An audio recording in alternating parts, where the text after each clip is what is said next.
Substation 2, 3, for a particular reason. Time to put the kids to bed. And that reason is it's time for the 4-1-8. Hello, what it is, man? It is another edition of the 4180. Hello, I am DJ TRWKS. Tricky on the microphone, man. And I'm one of the people on the show of the 4180. Hello, how you doing again? Welcome to It's Tuesday. It is almost Christmas Day. It's December 19th. Hope you had a great weekend. Hope you had a good day right here. Being out here in the city, getting ready for the holidays. I'm pretty sure it's festive. You got people coming into town. It's gonna be fun. It's gonna be fun. Family together again. We just did it on Thanksgiving. Now you're going somewhere. Shout out to my own family. I got my cousin coming in all the way from DC. So it'd be good to see him and hang out with the family a little bit. Man, it's been a whole lot going on in the world. Know you've been seeing it. But we want to get into a whole nother type of conversation with you today, man. Hope your Sunday was good. I want to give a big shout out to my boy, Mr. Clinton Baker, aka we call him the mayor. We're getting ready. It's ready. I was there. I got a chance to be a part of the actual interview again, or the actual promo video to be a part of the pregame. It's what we call it, the pregame of the MLK parade. It's the pregame. It's gonna start about 8 o'clock. The parade kicks off right at 9. I believe I get to be the MC and your host for the whole parade. If so, I'll be more happy to do my due diligence. I'm gonna bring out my partner in crime, Mr. DJ Royalism. We're just gonna try to have a good time, man. We're gonna go East West Coast. We're gonna do a lot of old school stuff. We're gonna have the block banging, but we're gonna do our best to represent Mr. Martin Luther King in a very special and supernatural way. It was real cool because I was asked this question. I was asked how have African American culture moved American culture, and at first, when he said it, I just thought about it, like, hey, think about that.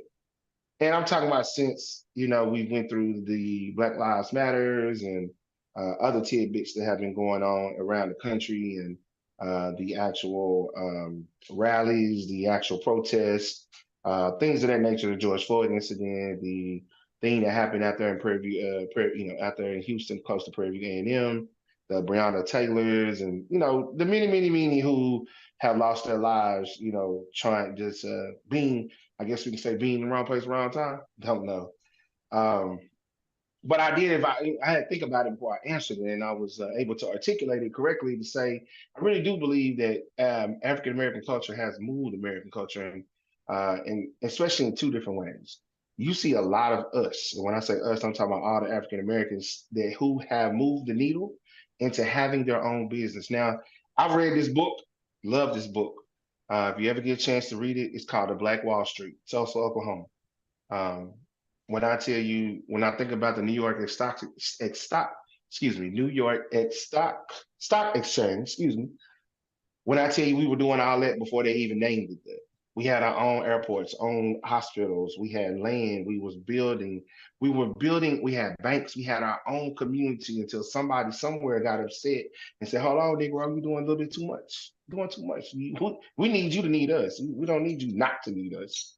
So, um, you know, So yeah, I think we moved the needle in business, and it's a lot of us who have created our own business, creating our own content. You see a lot of podcasts everywhere, people talking somewhat of a similar thing sometimes, but it can be sometimes different things as well. And then I really believe that we moved it in social.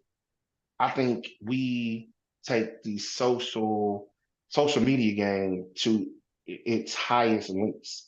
Shout out to Deion Sanders' son, well off, his oldest son. Like he has taken social media to a whole new level. I have a friend named Montreal Hill who has taken social media to a whole new level where you're actually getting checks from it. Like, and I ain't talking about little bitty checks. You know what I'm saying?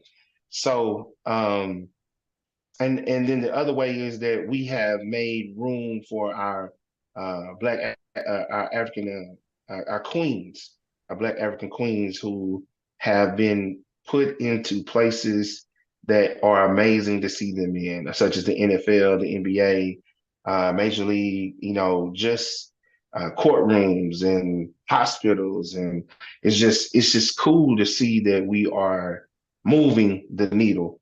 I don't want to say that was his ideology, but I think in the back of his mind, eventually, this is where he wanted us to be. Now, what I say, and I also said in the videos, I didn't say that we've came a long way, but I still think we got a little more to go. And hopefully those before us and those after us can continue making that needle work the way they need to make it work, man. So I'm definitely proud of us. I love, and every time this time I come back around to see all the, not just all the Greeks and the Masons and the Eastern Stars and the all the public heads and the figures and things of that nature. It's just good to see us come together in a place where we can celebrate us.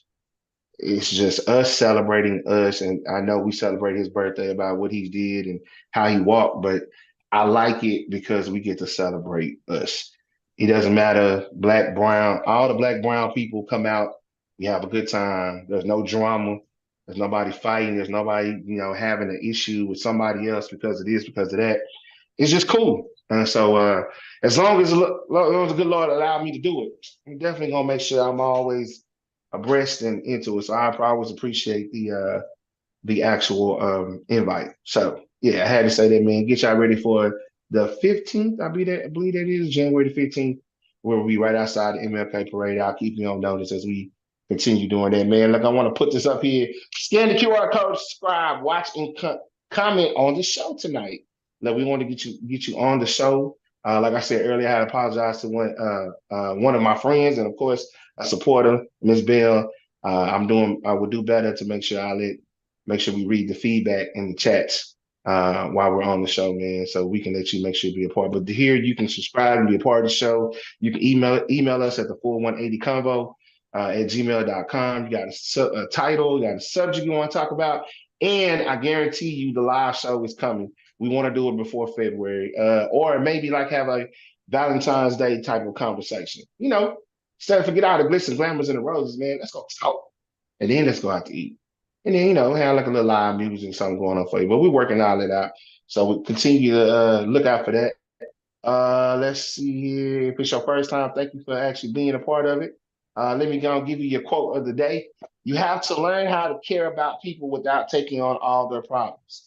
That is Miss Felicia Rashad, aka Miss Claire Huxtable, which is what I call Little Wibby. But yeah, man, I think we got a place now. Like, it's cool to be that friend. It's cool to be that person, but I think sometimes we absorb everybody else's energy and then we bring that home, and now you got beef at your own house and it's tension, and it's just like ain't nobody did nothing. It's like, what we doing? It's like, it's cool to and I have a good friend out here tonight. I know he listens to problems all day. And he doesn't, to my knowledge, he doesn't always take it home. It probably hits home in some way sometimes, but other than that, I mean, it is what it is. But yeah, man, we gotta learn how to just leave that stuff where it is, man, and let's just keep moving. Let's keep moving. Let's be what we can, do what we can, pray for who we need to pray for, and then after that, we still gotta live our life, and just hopefully they'll find their own guidance and find that wisdom that they need as well. Look, man, I don't do the show by myself at all, by no means. So look, the crew is in here, so I got to introduce you to them. Look, we got our own come May 17th, She'll be official like a referee with a whistle. Her own LLPC, none other than our very own little Webby, aka Killer. Because when she get in these streets, I promise she taking you.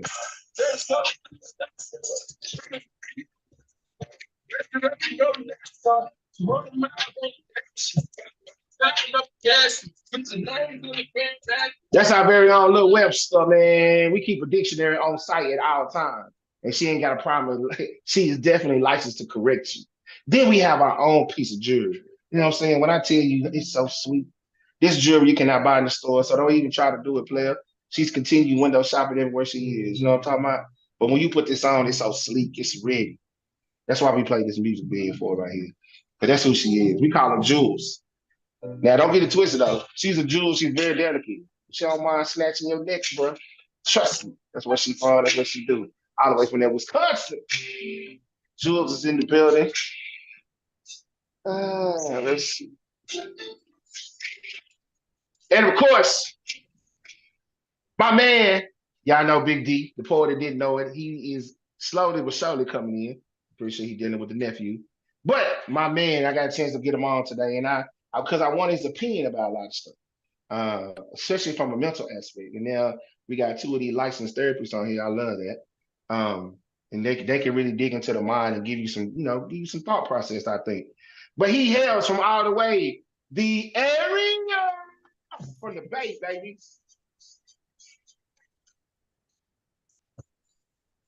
Put some respect on his name. We call him Dr. Dewan Biddy, aka he represents the brothers of K, A, Psi, 5 them capitals, you know what I'm saying? Look, man, y'all missed his birthday party. Can y'all hear me? Yeah, we got you, fam. Okay, my bad. Making sure I'm good. Yeah.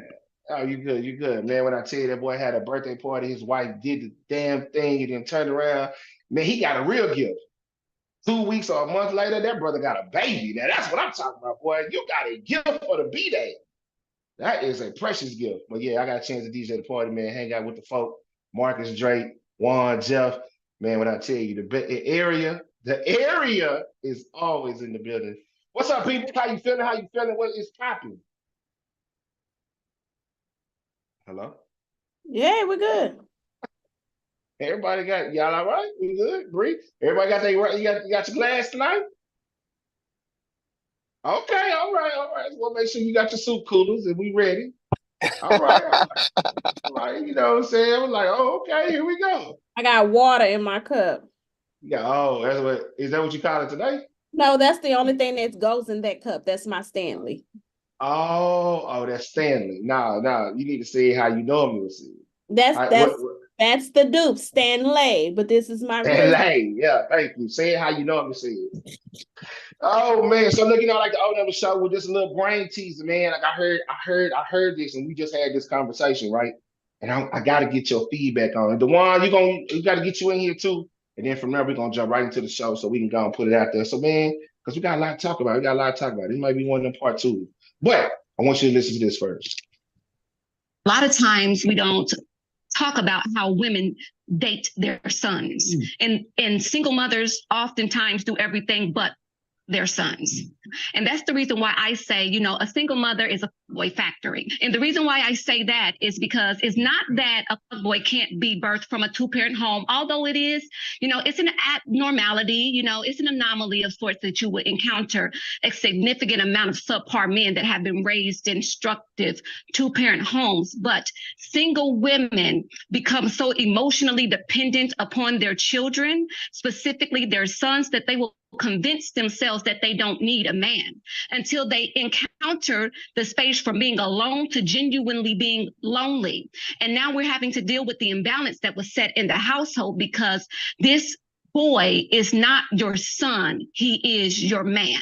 When you want to cuddle, you go lay down with them. When you want some emotional time, you go watch movies with them. You touch them and you rub them and you massage them. And you do these things, everything that you would do to a man to suffice that. A lot of women even dress their sons like the man that broke their heart. I mean, look, if we just got out the subject, the one about when is the right time to introduce your kid to your spouse, to your new boo, to whatever the case may be, if you in those waters. So when she said that, I was just like, okay, she's talking about now. Is it a true statement, ladies? Do Yeah, y'all dress your do women out here dress their man like the dude that broke them?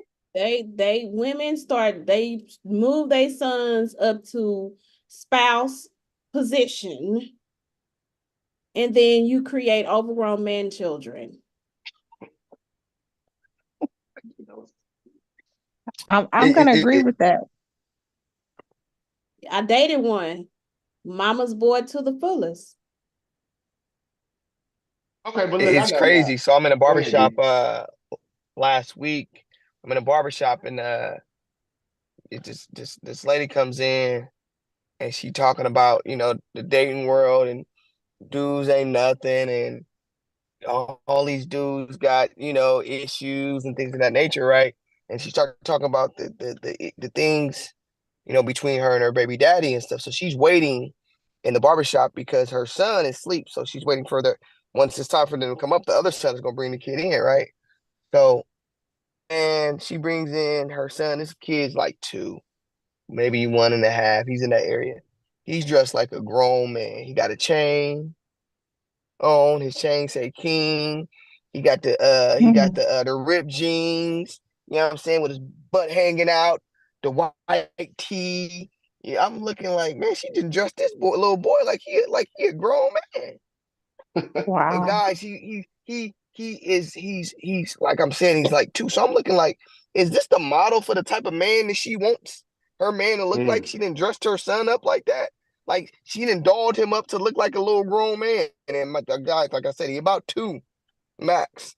And it wow. shows you sometimes that, again, that how sometimes, and I'm not going to say it's women, because I think men can do similar things with their daughters, but how Yep. we go about raising our man. And if you're single, sometimes that you use your kid as the emotional support, and so now you're trying to make him into the man that you obviously couldn't be with, or you don't want to be with, or didn't want to work from you, and you're just contributing to the perpetuating cycle of fuck boys.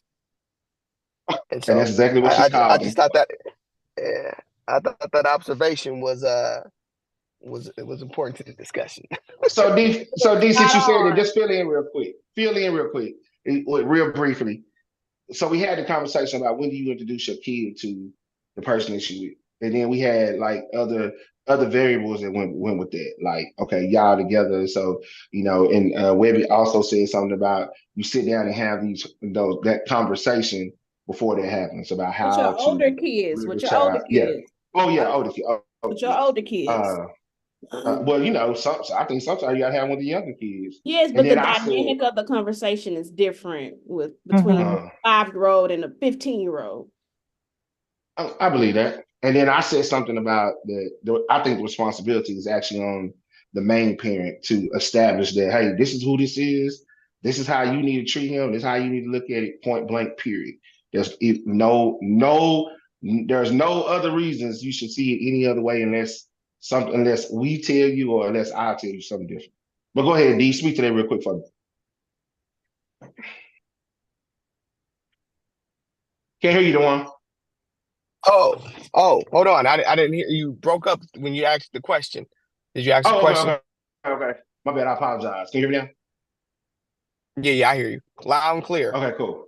Okay, cool. So real briefly, we had a conversation about when do you introduce your kid to your new spouse, your boo, your whatever this is or whatever right now, right? And then Lil Webby said something about, with older kids, there's a conversation you should have, bring them all in the room. With younger kids, that conversation will be different. I also stated that my thing is to set the tone. The person that set the tones in that is the main parent who tells their kid, hey, this is what it is, this is what it ain't. Until I tell you otherwise, you need to treat him as such. And then they, saying they set the basis, and then you just grow from there. So, real briefly, chime in on that for me, and then we can go right into the show, bro. I mean, I think it's important to have boundaries with introducing your kids to strangers or to people that you are going to be romantically involved with. I think that before that happens, you should be aware of the investment that they're making, right? Or is this somebody who's just with me for now, or is this somebody who's really invested in putting time and energy into being with me, right? And not necessarily what I, as the main parent, would want the relationship to be. What is this person showing me? Because if they're showing me that they're, interested and they're going to be around and they're applying pressure, and we have an established title or whatever it may be, then yeah, at that point in time, if this person is going to be around, I think it's healthy for me to also be able to judge them based on how they interact with my kids. Because when you have kids, there is a level of responsibility that this person has to work for, just not you. They have to work for your family as well, for your kids as well. And so, because we used to see it back in the day where the boyfriend moves in, those not his kids, so he's trying to do everything to push the kids out. So you definitely want to make sure there's a healthy dynamic. But I think, again, this conversation that you may have, again, to Webby's point, that you may have with a 15-year-old versus a 5-year-old is definitely different in regards to when we're talking about it and things of that nature. That 15-year-old, they may be aware that you're dating and you're going out with somebody. So you may kind of give them some information a little earlier. Hey, I'm kind of just dating this person, trying to get to know them. This is kind of where that 5-year-old, they may not know whether you at the store or you getting your nails done and hair done. So then that's a different conversation. But that older kid, just for the sake of them, because they're worried, right? I don't know if any of you guys have had, when you were growing up and your parents were going out, you're worried about where they are. So I think it's important to have those conversations, particularly with an older kid, a lot sooner in the process, for sure. That's what's up. I appreciate you chiming in on that, man. Look, I ain't gonna hold nobody long today. We get right into it. What we talking about today? We're talking about you continue to operate in your default mode. The default mode is loading. And this is what it says.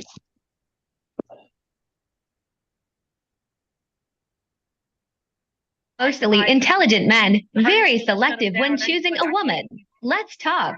You go into the next girl. How do you find that fine balance of I'm gonna be honest and real of who I am, but I'm gonna have the discernment or the responsibility over my feelings to not let you hurt me or to pick the right person. It's like a dance. So it's like, what do you do or how do you find that?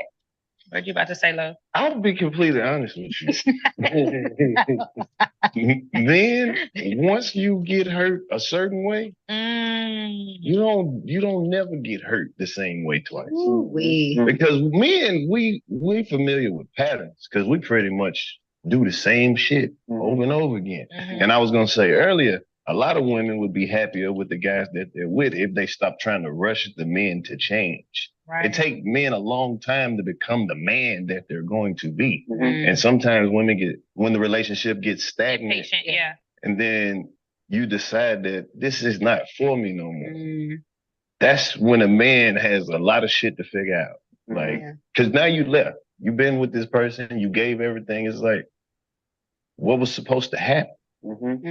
You can't say you a good leader until the fire get too hot for you, and now you questioning the leadership. That's why we selected a leader. So when the shit get too hot in here, somebody can. They know what everybody come. Got you. Don't question the leadership now when shit not going your way or you're not seeing the results immediately. So you're saying you have to see that up You front. gotta trust me in the time where shit is hot. That's why I'm the leader. You said that I was the best one at handling shit under pressure. So now that the pressure's on and it's the fourth quarter, the game ain't over because the pressure on right now. We still got the game to play. Okay, so when we get through this shit and it ain't no more fire, I know you don't trust me to lead. So the next time there's an emergency, I'm gonna save myself. Wow. Because you don't want to be part of the team. You like shit when it's calm and it's good, but when the pressure up, oh, you ain't shit as a leader. I don't want to be on this shit. That's what's you risking everybody's life when you panicking like that. And sometimes these fires are false signs so the other people can show you who they are. It's like God showing you. That's what it is. Hold tight. So you finna go through something, but you don't need that motherfucker right there. Right. And it's like, ooh. If you didn't catch none of them voices, in Chicago 85, of course, DC Young Fly, and my other homeboy. I can't think of his name right now. But so we're talking about default. So to put a little more interest on it, should I say a little more context to what we're saying, Jules, bless the game.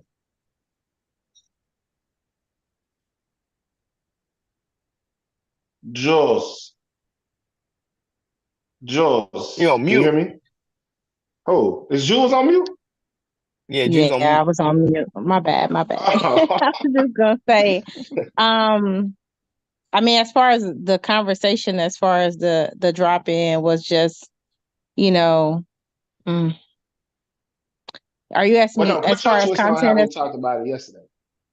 Oh, you're Add talking your about culture. as far as how you interact. I mean, how you commit to a relationship, as far as marriage or committed relationship. I believe you have to, especially when it's marriage, you have to adapt the death principle.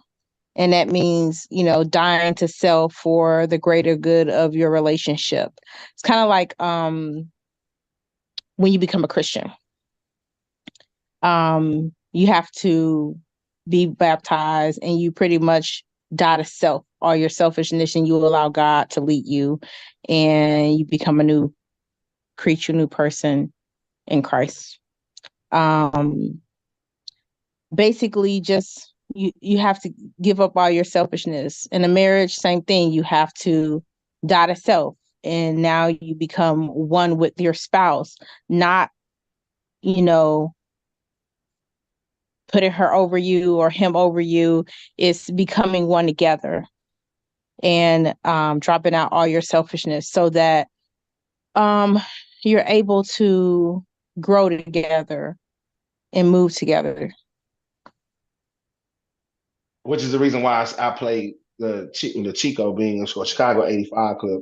Because if you heard him say the part of when he said, "You chose me to be the leader, but now I see that you're not on the team. So the next time there's a fire, I'm gonna revert back to my default self and just worry about taking care of me." But so many of us are trying to have this oneness as Jules just eloquently put together, but we still want to live in this default mode. What Can't have keeps it us both ways. right? What keeps us in this default mode? But then you still, or like I told, I was talking about it today. I said a whole lot of people want to come out this pool of pee, but then you still living, you still doing everything in your same default mode. You Because can't expect anything different. Go ahead. I'm sorry. Default is safety. It's safe. It's familiar. It's what you understand. And so that the video, I mean, that was cool, but like when we were talking about it last night, just because I say I want to be in a successful relationship doesn't mean that I don't have defaulting areas or things that are familiar to me. Some of those things, like I was saying last night, come to play when they're situational. Some things you are aware of and some things that you aren't, because some of our behaviors are what they are, behaviors, and they're knee-jerk, they're responsive. Remember, we talked about how the body keeps score, so we're responding to what the situation is, not the person. And I think the person on the receiving end of it gets offended because the person responded. The person's not necessarily responding to you, they're responding to the situation, which is the default or the familiar behavior based on the response. It's a response to the situation. And sometimes it's not always a safe zone to be in, Right. It's just comfort, It's comfort. It's just comfort because that's what we understand. Now, we do find comfort in dysfunction. I'm not going to say that we don't do that because that happens. And why? Because that's what we know. If I've always known, okay, just like tying a shoe. If I was taught to make 2 loops and then loop it around, that's what I've been taught, right? That's what I know. Yes. Nobody showed me anything different. But then I become this 30-year-old person. Someone goes, "Oh, you can do it this way." And that the other way that you taught, that was completely wrong. Now I'm using something as simple as tying shoes, but you see where I'm going with this.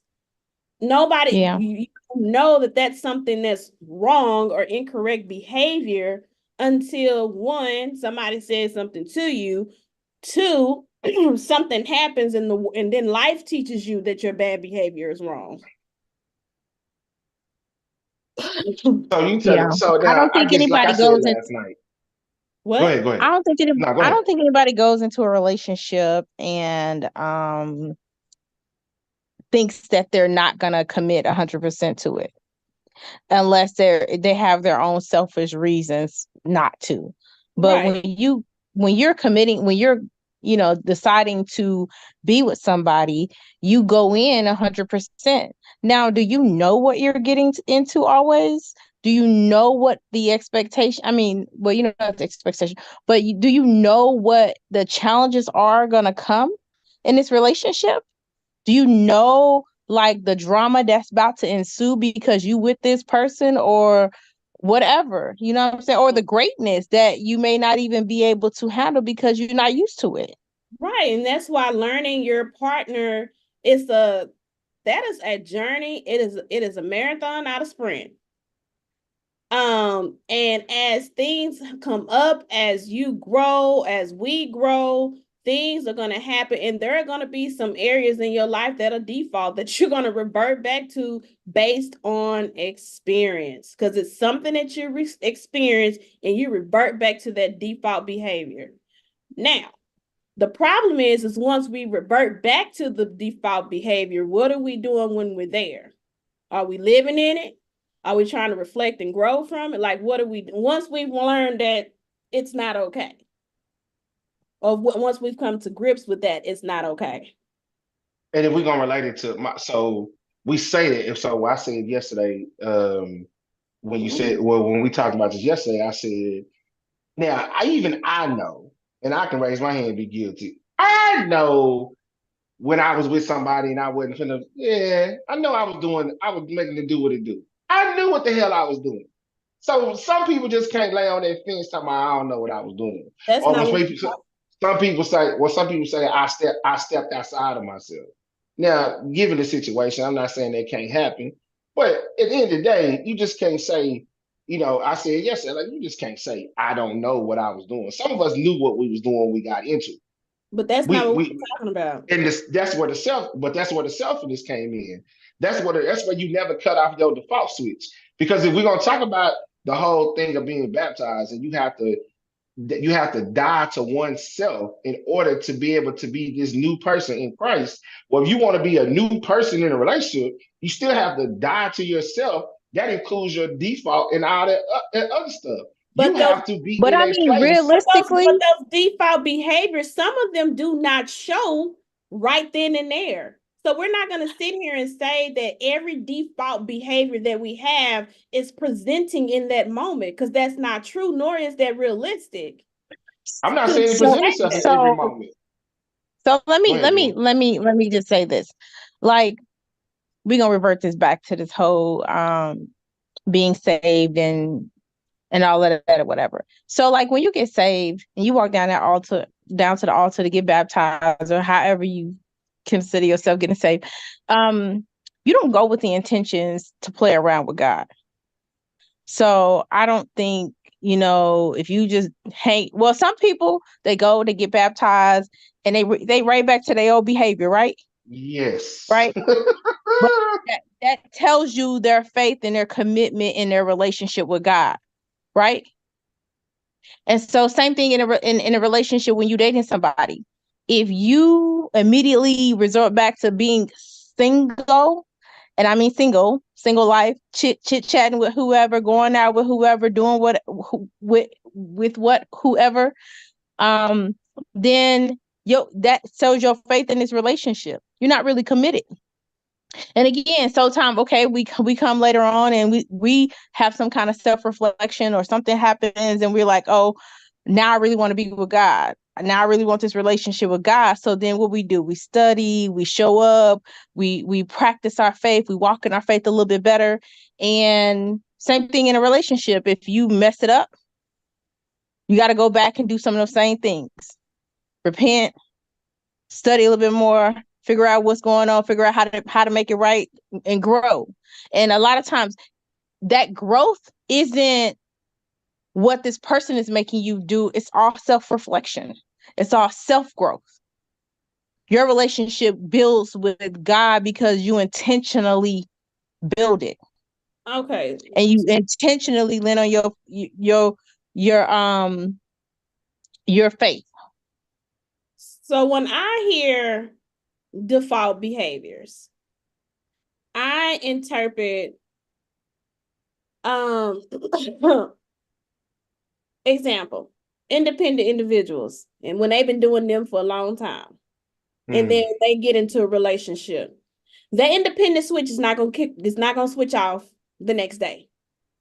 It's not gonna switch off 6 months from now. And it's probably not gonna switch off within that first year. But that doesn't mean that that person is any less committed to the relationship because they're learning how to work as one and try to maneuver some of their independence to a we. So does that make that person less committed to the relationship? Because that is also a default. Reverting back to independentness is a default behavior when you're in a relationship. So is that fair to say that that person is less committed because they're accustomed of their behaviors is working in independence? Now, Poet and Didn't Know It said before, if you're in a relationship, you're not independent anymore, you're codependent. So if you're in a relationship and you're independent, then you don't need to be in a relationship. That's not fair. But the one I want you to chime in real quick. That's not fair. What you mean it's not fair? That's not a fair assessment. Either you in a relationship, either you single or you together. Okay, so I guess I'm standing alone on an island. So no, I am, and it's okay because I stand alone, and I'm staying firm 10 toes down in it. Okay, 10 toes. So because an individual is in a relationship, wants to be there, and is making strides to put those independent bricks down, does not mean that that person is less committed to the relationship. They're just accustomed to functioning in independence, but that doesn't mean that that person isn't trying. Y'all are saying, oh, I'm not saying that you're not trying. and so tomorrow I'm supposed to just put all the bricks down because you here, and that's just what it's gonna be. That's not fair. That's not fair to anybody. No, you should have tried to put some of them bricks down before you even talk about you trying to want to be in a relationship. That's not. Yes, it is. There's no way. So I meet the person, just like a sinner. And all the bricks is just supposed to be like, now being open-minded, being open to a relationship, being wanting to be in a relationship, saying you want to work towards progress, marriage, or whatever the situation may have you. That don't mean that you standing there and all my bricks is on the floor. That's not all your bricks. Who said all your bricks? We didn't say all your bricks. We said that if you're in a relationship, you're codependent. You're in a relationship. Either you're in one or you're not in one. It's just like when you walk down that aisle and to give yourself over to God, you have to make up in your mind that guess what? I'm tired of leaning to my own understanding and I want to be better. So here I am. I need to put. You have to make up your mind before you get there. I said that doesn't mean that person isn't making their mind. So that just goes back to the conversation that the men was just saying that y'all are expecting us women the day that y'all say I do. Oh, well, we supposed to just leave and cleave, and there's not supposed to be some little trails of bricks that's left. We just had this very conversation. No, I'm not asking you. No, that's always opposite way. It's the man that has to leave and cleave and leave what he's familiar with, because you get upset. A woman get upset when your mama in your relationship. And I know that for a fact because I've done that. I've had my ex-wife tell me, "Oh, I know I had to date you and your mama," and did I realize I was doing it at the time? No. But see, my thing was, you want me to leave and cleave and be in this with you. But I can't even trust if you heard that. So how am I supposed to make you familiar and not leave the door open for me to go back? And so we want the independent person to just drop all independence. No, I ain't saying drop your independence. What we're saying is we're not saying nobody drop independence. It means either you gonna be in something or you not. You can't be with you're not gonna be in a relationship and be independent. We're different entities, yes, but we codepend on each other. That's why it's the oneness. And if you want one and you want to be two, go be three in the street. I think the idea of you can't be single and independent and married. That concept, it don't go together. Like when I go to the bank now, I can't cash my own check. Now it's our check I'm cashing. You know what I'm saying? I can't, when I walk out, I'm not representing just me, I'm representing us. Same thing for him. It's no longer, the idea that I'm doing this by myself. No, I'm not doing this by myself no more. It's us. And that you have to drop the I, and it's us, it's we together. There is no longer you, I, me, any of that, because we are now a team together that is supposed to be oneness. Like we are supposed to do this thing together. I'm no longer a single parent. I'm no longer independent. And it doesn't mean that you can't stand alone on your own or you're not strong enough to do that. It says that you don't have to. Like when we talked about it yesterday, it was like, this dying to self is not death. It's not a bad thing. It is actually victorious and wonderful, because guess what? When you die to yourself and you allow God to be your lead, then you become, you can pretty much conquer anything with God versus trying to do it by yourself. Now you got somebody else that's on your team and y'all walking together. Now your build is so much greater than it was just with you. DeJuan, go on, slide in, brother. What's up, Big D? Go ahead. Finish your point, Joe. I'm sorry. No, I'm good. That's good. I'm there. The poet didn't know what he here, but DeJuan, go on, switch in real quick, and then want my boy D Lou to do his thing. It's a good it's definitely a good conversation. I think that there's a concept of independence, and then there's self-sufficient. I think to be in a healthy relationship, it's okay to be self-sufficient. You know how to cook your own meal. You know how to pump your own gas. You know how to pay your own bill if you need to. You know how to do those things for yourself because you are self-sufficient. I think independent represents, I can do this on my own. I don't need anyone, right? And so part of being in a relationship, a healthy relationship, is interdependence, where we are two different people and we come together and we become one, right? So that we are focused on what works for us. It's not about what works for you anymore, right? It's not about you. It's about what works for us. And that means that there's going to be compromises that have to happen. And so, yes, naturally, we may default to some of our independent tendencies, right? Because if I'm used to making decisions on my own, sometimes I may forget that I need to consider my partner, right? But that's with growth and communication and all those things. However, if you go into a relationship, well, let's talk about a real relationship. Let's talk about if you're trying to be married to somebody, right? Mm-hmm. And you plan on being with this person for the rest of your life, but you go into that still trying to be the independent version of yourself, you are unknowingly, unconsciously self-sabotaging that relationship, because you're not necessarily allowing you're not allowing your identities to combine and turn into one. You're still focused on what works for you. And that's where the damage happens when we're talking about independence. It's fine with being self-sufficient. Be self-sufficient all day. You got your own job, you're educated, you went to school for a reason. So there are things that you are able of doing absent of me. However, always consider me in your decision making.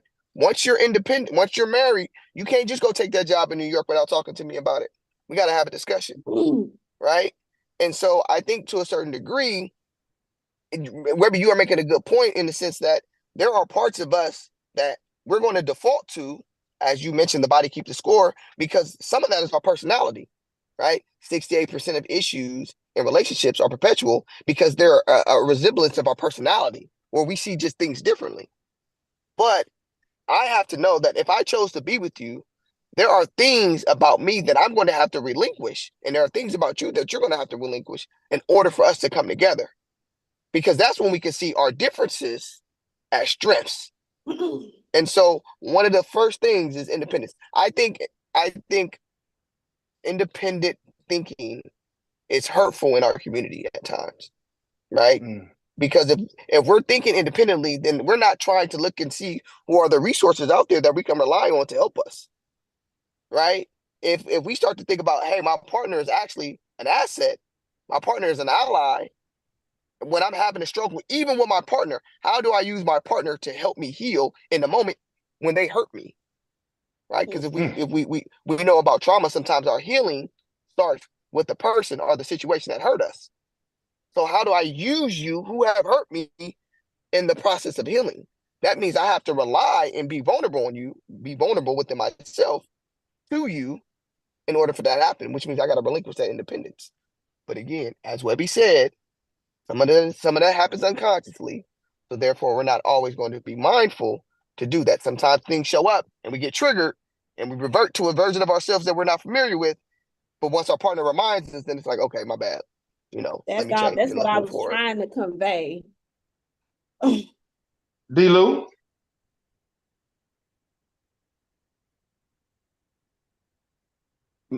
Dan. Can y'all hear me? Yeah, we got Can you, y'all hear man. me?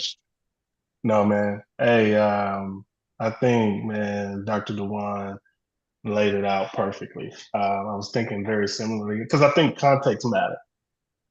We throw like very similarly in a prior podcast, we was focusing in on emotional intelligence, but you can, this overuse of emotional intelligence. There are people who want to be emotional intelligence, but they're not self-aware, right? It doesn't mean that you're self-aware, right? Definition and context matter. And even in this situation, as we were talking about, independence and interdependence, like there's a maturation that happens in between that. Yeah, Webby, I agree. I think that there are moments where you're not going to be perfect with that, correct?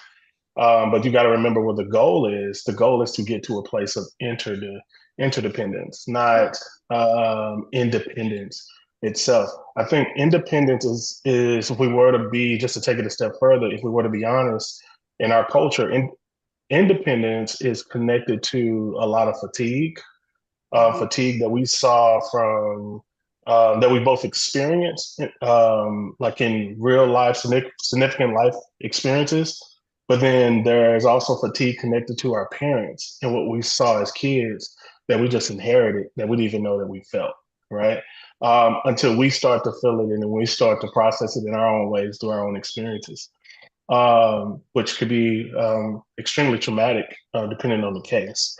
But all I would say is that all of that, like interdependence is the goal, right? Being able to see my spouse as an ally, just kind of doubling down on that. Seeing her as an ally, seeing her as somebody that I can count on means everything, right? Because if you don't see, if you ever been in a situation where you was in a like in a really serious relationship and you found out that, you couldn't count on that person like you thought you could, that can be very devastating. You know what I'm saying? But even still, like if you're in a marriage, how do you process that back to a healed and place of understanding, that you're able to actually kind of function per se a lot better together from an interdependent space. But dependency, this is the only other caveat I'll throw in there. Um, it's hard to practice this with other people. I've noticed in my life it's hard to really practice interdependence with my wife if I'm not practicing interdependence with my relationship with God. Um, I, if I were to be honest, there are opportunities there where just throwing a faith element in there where I have to really consider and be very honest and open and transparent and truthful with the areas of my life where I try to take things into my own hands because it's safe, it's comfortable. And sometimes we do it and we don't even, it's just habitual. I had to learn this as a leader, like with some of my staff, like some stuff I just want to do myself because I know it's going to be done the right way. But is that the call? Is that what you're called to do? Like, is that your positioning? Right. So it's a lot of it, like it's a lot of like confronting in this situation that you have to do to mature to get to a place of coexisting and interdependence. But man, it's definitely worth the journey when you as you start to get there. That's all I can say. So let me ask y'all a question, put a question onto the table for everybody. Do you think the default thing, and what we're talking about, if you just joined us, someone who the topic of the show is continue to operate in your default mode. My default mode is loading. We heard on the video when the gentleman said that, you don't want to be part of the team. So after that, next time I'm just gonna look after me. You chose me to be the one to lead, but now when stuff got complacent and it got hard, then now it's like, I don't want to be in this no more. I don't want to do this. Oh, I'm going to revert and do my own thing. So my question lay on the table is, could some of this be the default thing or default mechanism, be be the reasoning of having misplaced feelings? Well, I think default. Default. Help me understand this a little bit better because default sounds like I'm just kind of. I'm just. You're not getting all of me. You're just getting a part of me at this point, to where it's like I don't know. Let's just say you and Queen together, right? Say this when y'all was dating before y'all got married. You and Queen together, and y'all doing y'all thing, and something didn't necessarily go your way, right? You immediately go right back into your default. But you just said the goal is to be one, to get married. If your goal is to be married, like Dewan said, then those instances do come up. So it ain't that we want you to put all your bricks away. We know instances gonna come up. But if you have made up in your mind that this is where you and Queen are going down, and this is where y'all both agreed on, but then as soon as something don't pop off your way and it doesn't go the way you look like, or it doesn't look the way you look, you jump right back into your default. Like you can't. It's just, and that's why I paired it with the whole thing of coming to be one with God. You can't just be one with God. Like she said, nobody. Well, I hope nobody does, but does that intentionally to play with God. Like, oh, I'm gonna get baptized, but I'm still do what I want to do. Like, nah, you can't do that. So, and then sometimes when we're going down that road, we jump back into our default. So default. Sorry.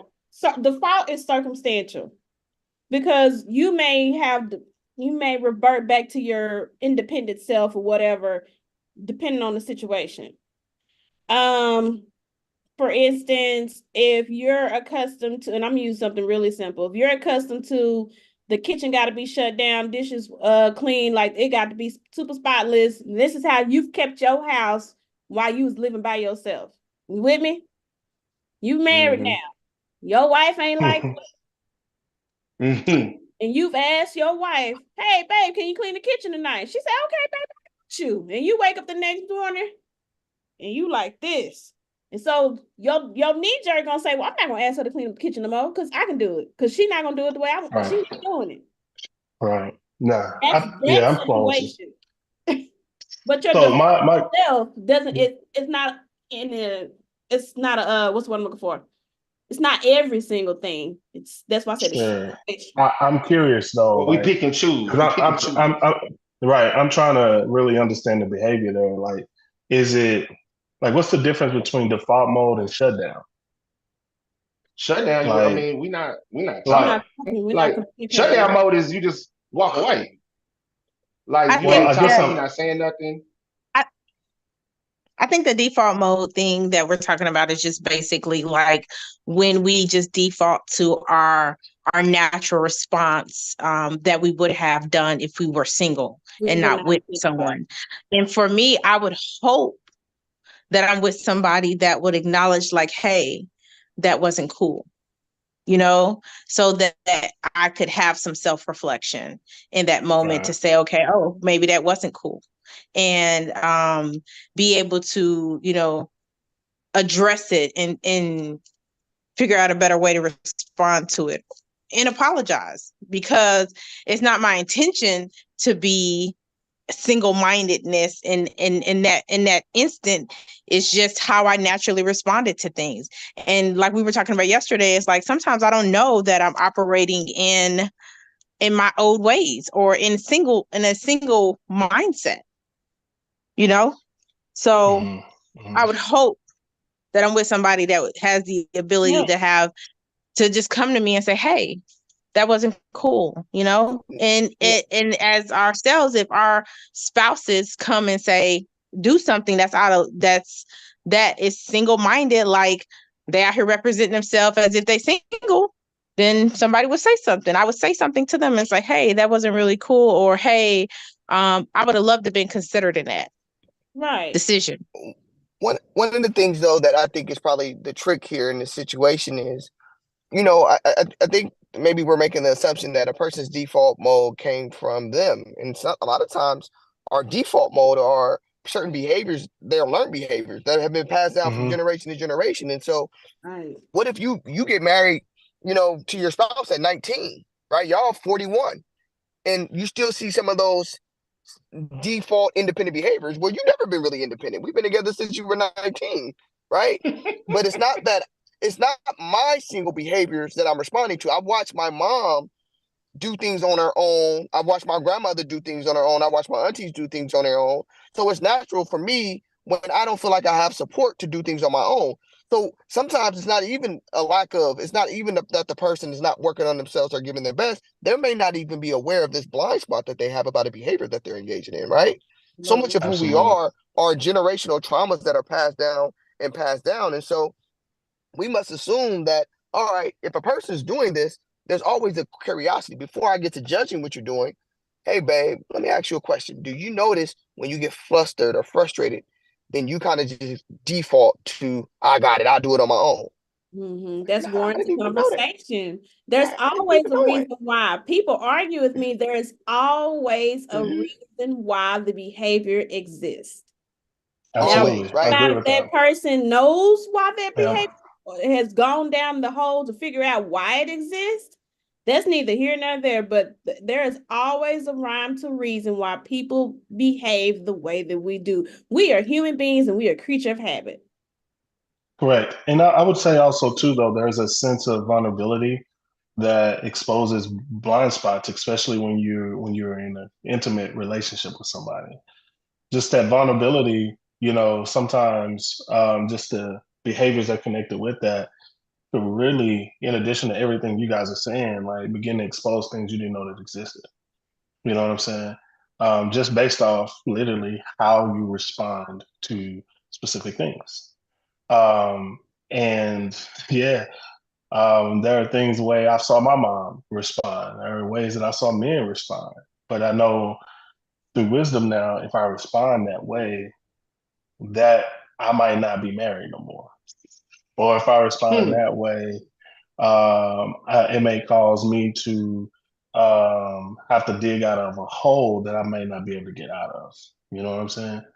But it's just, man, how self-aware are we to acknowledge the things that we struggle with, but how humble are we to receive constructive criticism from people we care about?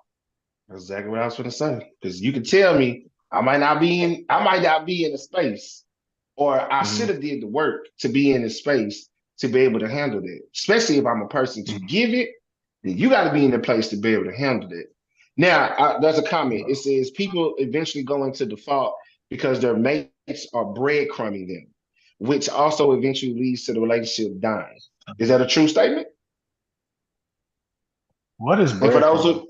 Breadcrumbing is it's almost, you could always assume that to be, or allude that to be someone leading you on. Oh, I'm gonna love you just enough. I'm gonna love you just enough.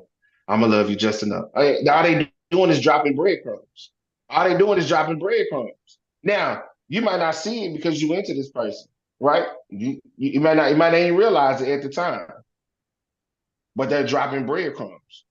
And it's like, or you can put it as being with somebody who has these requirements of you that they don't meet. And then they meet, oh, I can meet this one, I can meet that one, I can meet this one, I can meet that one. So it's like you just doing just enough to be in that situation. So if you're the opposite person, If you're the opposite person and you're only getting just enough, then of course you would go back to be like, oh well, I'm gonna put you on the side street and keep moving. Oh, I'm reading the comments. Uh that's your what's the name? Webby. Talking about looking at the definition of I default. think I think context matter there though.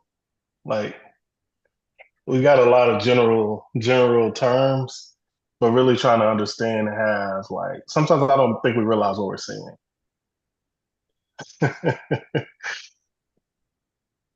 So it says that's a network, default mode. Well, I read it from the brain standpoint. It says, what is default mode of the brain? It says a set of regions. Well, no, that doesn't work. That is default network. Contribute to internal modes of cognition used when remembering, thinking about the future, and mind wandering. So basically, default mode is you're seeing something, and it makes you remember or think about something in the future, or your mind wandering to something else because of what you're seeing. And then it takes you, sometimes it takes us out the game or takes us out the relationship.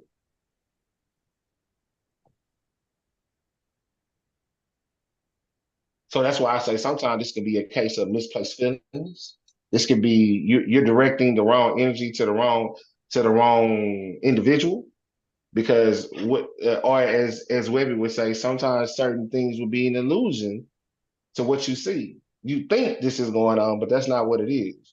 But So because it looks something familiar, or it looks something that makes you wonder, like, what's that? Oh, that's what we doing? Then now you revert to, oh, okay, big. Don't worry about it. Got it. That's how we running it. Let's run it. so I looked up. Well, everything that mostly came back, not everything, but what was coming back was like as in alone. So I looked up synonyms, and some of the synonyms that are associated with default or failure, deficiency, evasion, lapse, neglect. Neglect is what stood out. We go into default when something is neglected. Neglected. Bottom line. Booyah. That's I how it was just relates waiting for to us to a get there. relationship. Yeah. So Is it neglected? When you say neglected, is it so? How do you know it's being neglected purposely and not unknowingly? Well, you don't know. You just don't know. often You don't know. you just You don't know. respond. You tend to just respond sometimes Okay. until a conversation ultimately is had. Hopefully, like Jules said, you would hope that somebody would be like, "Hey, look, like that's not cool, and this is why." Or just be willing to have a conversation with you. But yeah. Right. So that's where it emerges from is the neglect. And it doesn't mean, so again, I said this early on, D, before you got on. We respond to the situation. It's not always the person that we're responding to. Mm-hmm. And But it's the person that get hits from your situation. The person on the the other person does take the hit from the response. The response is the triggering behavior. It's not necessarily the person. So it's up to the person who's offended to bring that to that person's attention and have a conversation. Because if I'm doing something because I've been neglected or whatever the situation may have you, or I'm responding to it, I obviously don't know that that's a problem. And if you're my dude or my partner in life or whatever situation may have you, you got to tell me that I did that or that you've noticed these patterns that's happening. I'll be transparent. The holidays trigger my emotions. They trigger my anxiety. I was aware that it was triggering, but I didn't know to the magnitude of how it was triggering my anxiety until my person was like, hey, you don't notice around this time of the year, you like be going on 1,000, which I already operate on 1,000 anyway, but it's like on overdrive. And it's to keep me busy so I don't have to be still in the moment for the holidays. had no clue. Yeah.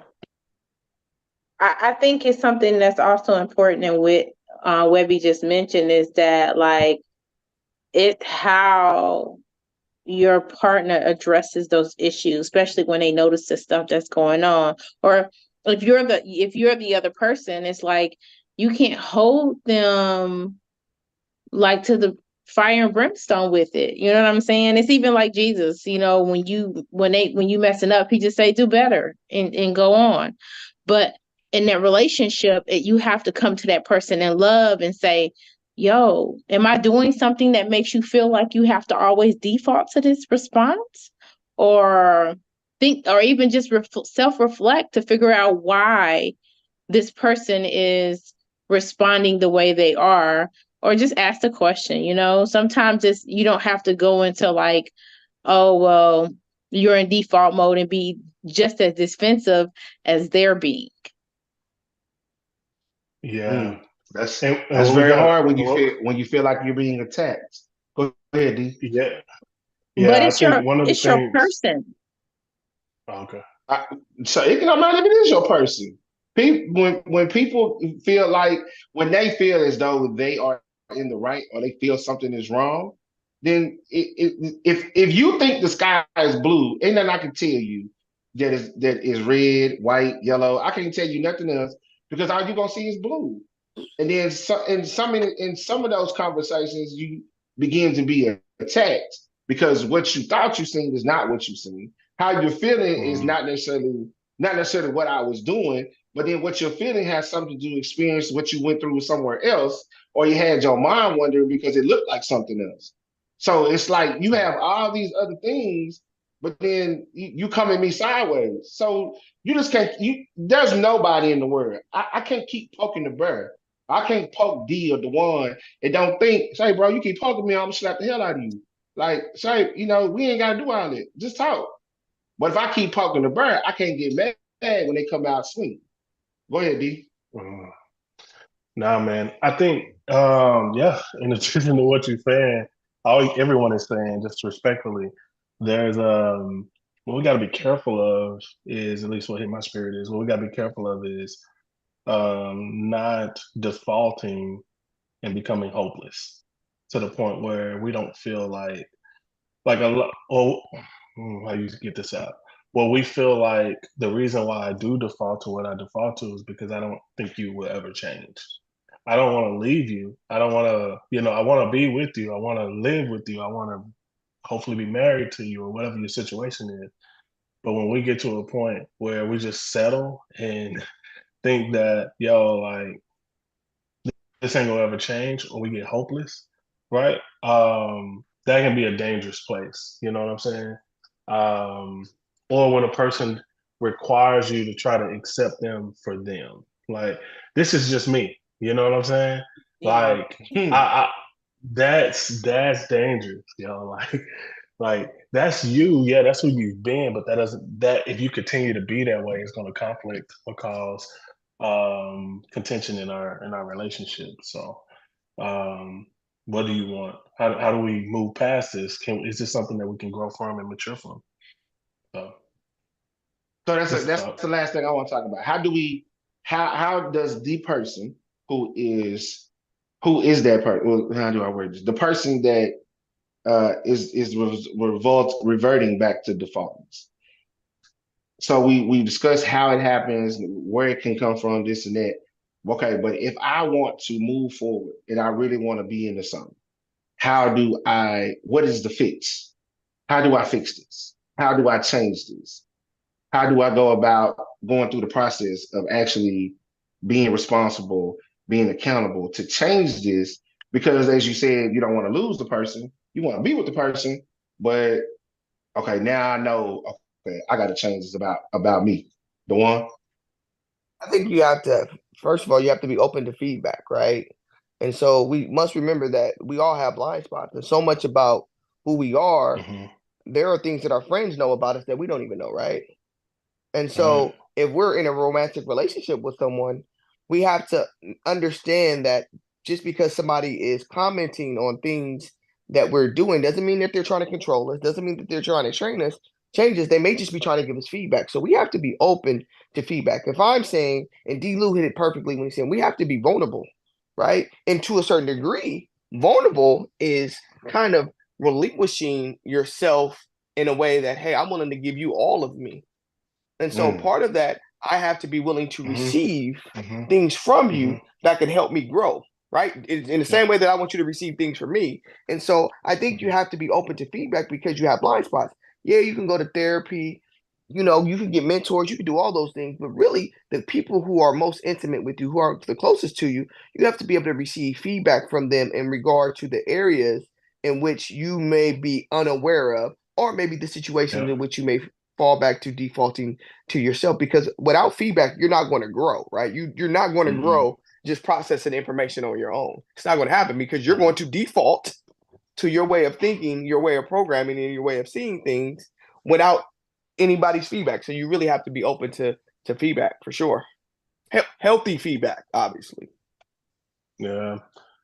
And honestly, man, if we, I know we've been throwing the faith aspect of this into play too, but God said, "My ways are not my way, not your ways. Your thoughts are not my thoughts," which suggests that at some capacity we have our own way of doing something, right? We have our own way, whether it's thinking, whether it's processing, whether it's defaulting to specific behaviors that feel safe to us to appease us in whatever situation it may be. Like there is a way that we're accustomed to operating, but if we want to get in a space of obedience, the challenge is to be vulnerable and to be humble and to be open to confronting those things that are just not in alignment with where you're called to be, you know? Whether it be like marriage, right? I think we talk about marriage, but man, I think one of the things that holds me most accountable in my marriage is the fact that it was a covenant made before God. There was two people that came together and we made a covenant before God, and I just don't want to play with that. You know what I'm saying? No matter, but that doesn't mean that I don't get tempted. That doesn't mean that old ways from when I was single and when I was quote unquote operating in a more independent state don't come up from time to time. Yeah, it do. But what holds me accountable? What are the things that hold us accountable to really growing? And if you in a lot of relationships, I see that there are relationships that are just operating, and they're operating without principles, without things that really hold you guys and hold you guys to a place where you guys are both accountable. And so, yeah, just wanted to say that. Just a thought. Well, I would say that to piggyback on both what you both have already brought to the table is that you also have to be intentional, and you have to intentionally be looking and seeking out ways to grow your relationship, to become one, to just self-reflect on, like listening to your partner and how they're responding to you. Also, just being aware of, your actions towards your person. Sometimes if you just take a few minutes and just think about what you've said or what you've done, and did it have the impact that you intended it to have? What's your end game? Sometimes that intentional self-reflection and self-work and studying or learning or engaging with each other, learning together, learning things together so that you become one. I think it has to be intentional. Does it always work? No, but if you're intentional with it, then you're moving forward instead of, backwards. Well, look, it's about that time. 2 minute drill, baby. Look, it's when you do your last. That's when we give our last 2 minutes of our thoughts of what we think of what's about what we're talking about. Are you reverting back to your default mode? Do sometimes things don't go your way and you just say, forget it. And forget, hey man, you got a whole nother person. Is this you? Could be you. Think about it. Never know. Let's go and do the 2 minute drill. Dewan, since you are the guest today, brother, I appreciate you taking time, man. Hope the baby's doing well and the queen as well. But let me hear your last 2 minutes. Did you say? Oh, Oh, there okay, you go. okay. I guess what I want to say is just I think, having an awareness of who you are and what you actually are looking for in a relationship is important. I think so many of us may say we want to be in a relationship, but we haven't really taken the time to really understand who are we looking to be with? What am I looking to get out of a relationship? What are the things that, I'm looking for in a partner? Because I do think it's a lot easier to say, hey, I want somebody because they look good, they got a nice body, and they like to travel. That's easy. But when you actually say, "Hey, I want a person who I can enjoy life with. I want somebody who makes me laugh. I want a person who we share the same goals, who we both are family and we get along together." Then I think once you've had that person and that person meets, everything that you ask for, then you have to be willing to kind of understand what your default methods are and kind of let some of those go. Because if you don't, then you're going to ruin the thing that you asked for. And I think a lot of times what happens is because people are not working on themselves and they're not aware of what default looks like, because we kind of talked about default in this way from a negative connotation, but really what if my default is I'm a people pleaser, right? And so if my default, if I'm a people pleaser in a relationship, my partner may not complain too much about that. Or what if my default is I come from a household where my mother was super submissive to the men that she dated. Yeah, I never was in a two-parent household, but she was super submissive. So maybe my default is healthy, but maybe it's not. So we need to understand what aspects of our default is healthy and what default aspects of our default can be punitive to the relationship, and then make those choices. Because if not, we're asking for somebody and we get that person and we ruin it because we get in our own ways. And so I just think we need to be mindful of what those blind spots are so we can get out of our own ways. Appreciate you, my brother. D-Lo.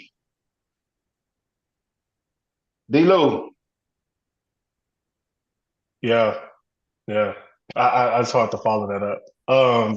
I would say, no, because he triggered a thought. I was like, dang, that's right. Like some of these deep talks aren't always negative. Sometimes the defaults are like appeasing. Because sometimes, man, your default can be touch. You gotta touch them, or you gotta, yeah, we ain't gonna go there. But needs to say, like, your default can be something that can be extremely pleasurable. How do you deal with that? Like, how do you address the question full transparency? How do you address the question that sex can't heal everything? You know what I'm saying? Okay. Or touching can't heal everything. You know what I'm saying?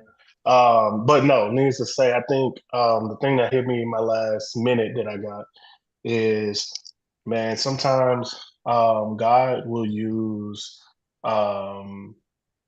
like expose something in your relationship with someone else just to show you how you're treating him. So default is a habit. So it oftentimes when these things show up in some of our most intimate places, they're also showing up in other areas that we don't know about, you know? And so it's really just allowing yourself to mature and just take whatever you got to take to be better, but actually pursue better and know that you got an ally to do it with. So that's it.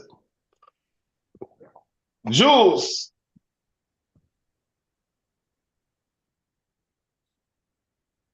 Oh, she disappeared. Wait, go ahead. I just think we have to be mindful when we're reverting back to said defaults or whatever, that the intention is not to hurt our partners. It's not the intention. Especially if we're not aware that's something that we're doing. And then hopefully that our partner is gentle enough to bring that to our attention. So and I know we always talk about communicating, but we do have to like be aware of how we're speaking to our significant others, and making sure that we are speaking to them in love and not in the ceilings when we're having these conversations, especially if that's a behavior that you're wanting that other individual to change.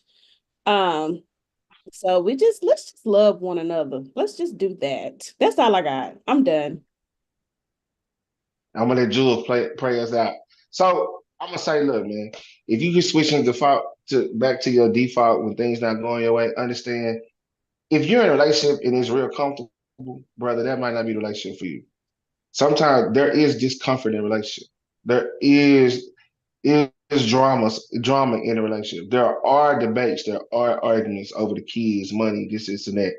But you have to correct. But you in even with that being said, you have to be in the mindset is that when you say you ready to do this, you ready to do this. Quit trying to find fight, as they say, fight or flight. Surround yourself with people who fight for you in rooms that you're not in. Them the people that care about you. Them the people that will go the extra mile for you. And quit trying to find. We spend so much time trying to find the front door instead of trying to stay in the house and have the conversation because it's uncomfortable. Because it makes us feel this and it makes us feel that way. As Jules would say, man, sometimes being uncomfortable has always been better than being comfortable, especially being in a relationship. I can attest to that. Go ahead, Jules. Um, my 2 cents is just do what you love what you do, be intentional about building your relationships, whether it's with your children, your spouse, significant other, or just others in general. I think communication is key, and you have to remember to love first. Love first. And if you approach the situation in love, you'll get a little better results. And that's my two. My two. Well, You thank said y'all I'm for praying all y'all being out. on here. Yeah, of course. You're gonna pray us out. I do appreciate everybody being on the show, even to all our guests. What up, Mr. Black Ice, Miss Hodge, and the only people I can see right now. To all the new ones that came on to listen tonight, man, we appreciate it. We hope you take this conversation with you somewhere and have talk about it yourself. Have your own self reflection.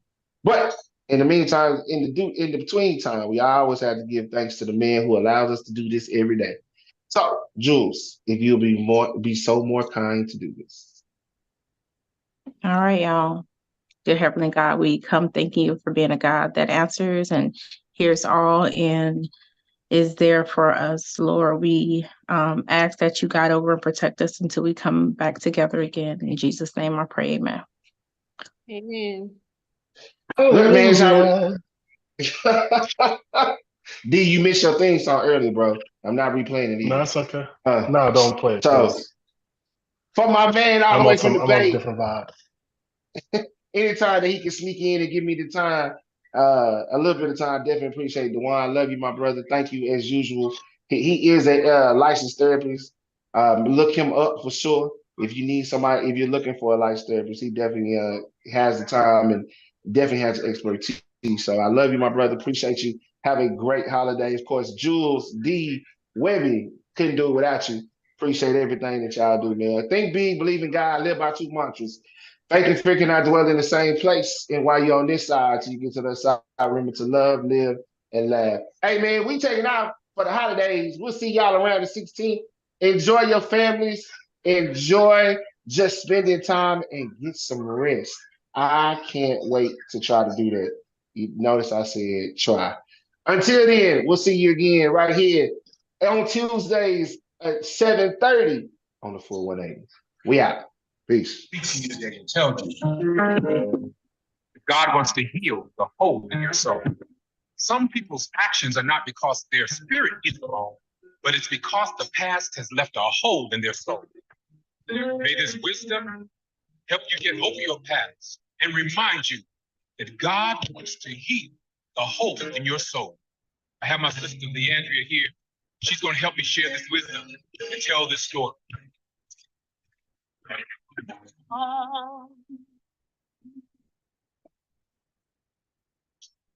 Deliver me,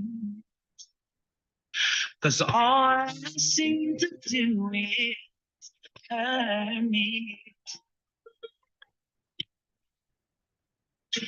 Hurt me.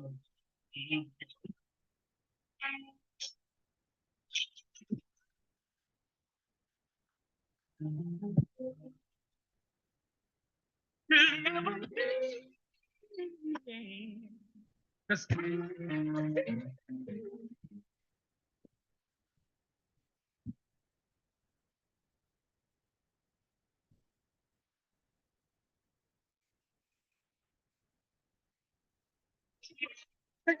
more times.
My background sing.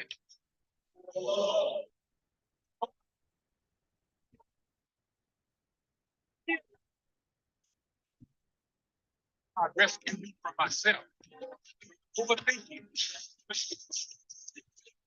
You're just out there struggling with your past and faith. Let the Lord you say, oh.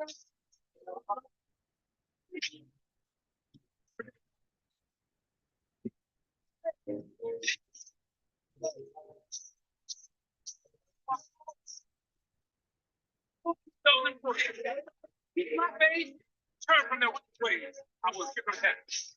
Kick it on down. So it is. It is so. Amen. When we pray, we're going to end that with a declaration, a decree. So I'm speaking for all of you listening, starting here, starting now. Things that hurt you in the past will control your future. Starting now, this is a new day. This is your exodus. You are officially released. Now sing it for me, Leandria.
That's all, folks.